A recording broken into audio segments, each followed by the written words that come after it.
நம்ம கூடவே வந்தா நம்ம என்ன பண்றது? மழை வருது கொடைய கொண்டு வா.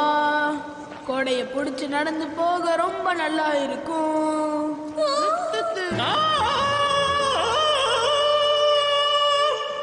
தயவு செஞ்சு பாடுறத நிறுத்துறியா? ஏன் டோரேமான், உனக்கு இந்த பாட்டு பிடிக்கலையா இல்ல என் குரல் பிடிக்கலையா? ரெண்டுமே பிடிக்கலப்பா.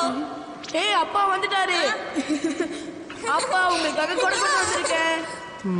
அப்பா. நோபிட்டா, நீ வந்துட்டியா? இந்தாங்க.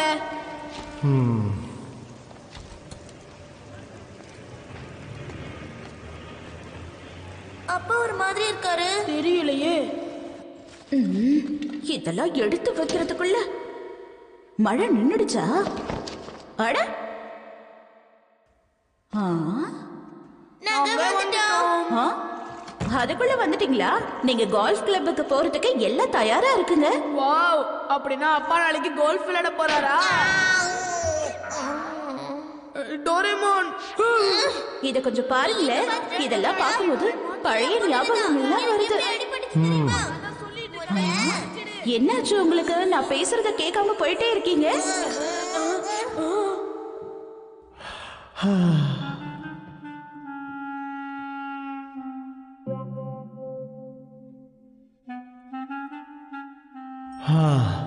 நாளைக்கு கோல்ஃப் விளையாட போயே ஆகணுமா?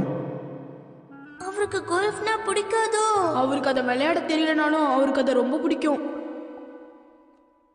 அப்படின்னா அவருக்கு என்ன ஆச்சு? இரு பாப்போம். இது மனசுக்குள்ள இருக்கிறத வெளியில சொல்லிடும். கொஞ்சம் இரு.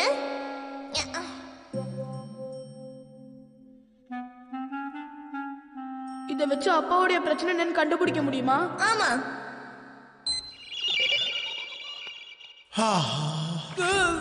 உண்மை என்னன்னா, இன்னைக்கு ஆபீஸ்ல என்ன ஒருத்தங்க ரொம்ப தப்பா பேசிட்டாங்க. ஹலோ மிஸ்டர் நோபி. என்ன விஷயம் சொல்லுங்க சார். நாளைக்கு கோல்ஃப் விளையாட உங்களுக்கு பதிலா வேற யாரையாச்சும் அனுப்ப முடியுமா? சொல்லுங்க. எதுக்காக சார்? ஏன்னா நீங்க வந்தீங்கன்னா மழையும் உங்க பின்னாடி வந்துடும். இல்ல சார், அப்படியெல்லாம் ஒண்ணும் இல்லையே. உங்க கூட வெளியே போகணும்னு திட்டம் போட்டா அன்னைக்கு கண்டிப்பா மழை பெய்யுமே நோபி சார்.